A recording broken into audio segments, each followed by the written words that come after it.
one take, alright? Alright, Chris? Alright, Chris, how's it going? Not bad. We got my 3D printer back out. They've been gathering dust for about, I don't know, 10 months? No, probably about 4 months. Oh, more than that. We have no idea. Maybe 5 months, something like that. On a normal explosive discharge video, we'd have cut then and then started again. You'd have to edit it together, but none of that shit today. It works. All we had to do was get out a little jam bit of this filament, which was caught in the extruder there. It's pretty crap stuff, to be honest with you. So that was jammed. We just took those 4 bolts on the left off and applied it out a little bit and heated the nozzle up to get rid of the old stuff. What else did we do? Just reassembled that. Don plugged it in backwards and I know he killed it. Yeah, with well look, I'm sorry, this is the sort of stuff you get in this household. Chris's house, right? This plug, which only goes into the female connector of it, has the completely backwards connections. And yeah, I plugged it in backwards accidentally, and now it's right because we swapped them around in there. So you can see the electronics if you like. Sanguinololu, that's called. With Pololus. Stepsticks. Stepsticks. They get hot, very hot. Put the fan back on. They're not hot. They're warm. They used to get a lot hotter than that. Anyway. So we're printing a Ghost. Pac-Man Ghost. Pac-Man Ghost. Oh, plugged into the laptop down here. Oh, the XPS that still works.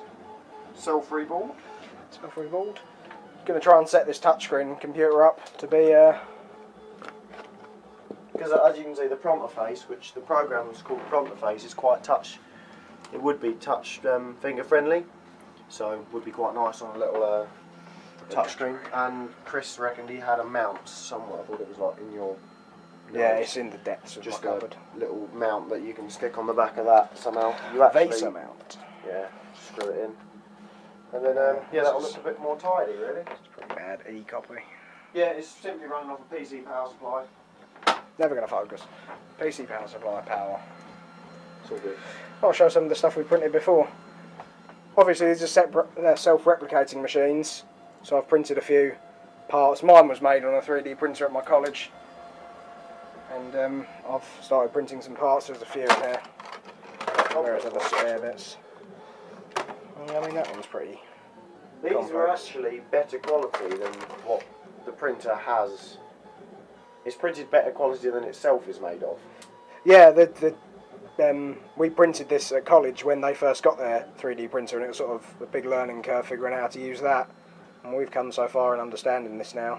Well, I say so far, we can just about manage to do it. Yeah, but I think that was quite cool. That's a complex part to print.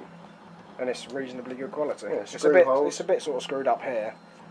Yeah, it never used to like screw holes very much, did it? These ones are okay.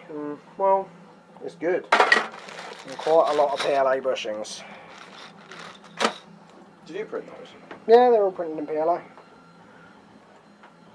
Well done. Yeah, that is the one problem with the PLA, just before everyone goes. I think it's done. It's finished. It's finished, that was good timing. Anyway, if I could find the end. Infinite loop. If it's not kept in perfect conditions, it's literally Shattered. I don't know where the other end of that went. It's so brittle, and obviously being coiled up like this, you've got to... This is safe, by the way, guys. Don't worry about that. It's not live. I don't think. Anyway, it's finished, so... It's a bit shit. Literally, this literally is the first thing We've printed since we put it back together. Let's put it back together, and it wasn't left in a good state. It wasn't covered up. It's thick with dust still. Not saying your house is dusty or anything, Chris, but it has been gathering dust for quite a while. Alright, shall we wait for that to cool down, then show it? Yeah, why not? Literally, just as I turned the camera off, the PLA shattered inside the extruder, and it's still jiggling about. Just recoiled back into there. It just snapped straight out of there. So What, look, that's a 10-minute job. A completely tedious job. It is a horrible job. And every sort of 10th time you do it, it involves a major repair. Yeah, but this is just not... Because you got to keep it straight, as Chris was saying. It has to be kept straight, and it just shatters. What we really want is when we can get it up to temperature, That's PLA filament, polylactic something or other, and this is ABS, and that's got a higher melting point, but it's much more flexible. Yeah, and it doesn't break ever. Yeah, as you can see. we tried to break that bit, and it's just sort of.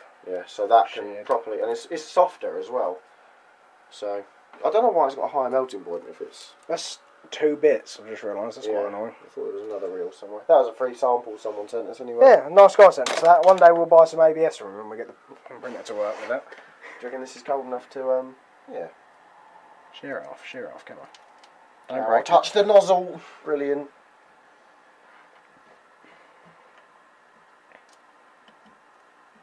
Don't gouge my bed. I'm not gouging any. It's pretty liquid in the middle. It's very hot still. I might leave it. Alright. Cut. Leave that.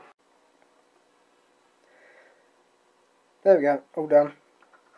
Did sink a little bit in the middle. It's not fantastic print quality, but for next to no configuration, that's alright. So we'll probably do a few more tweaks in that over the next couple of weeks, and print a few bits and bobs. Might print like a little case thing for some voltmeters and ammeters on the UPS. That'll be the main objective. Thanks for watching. Goodbye.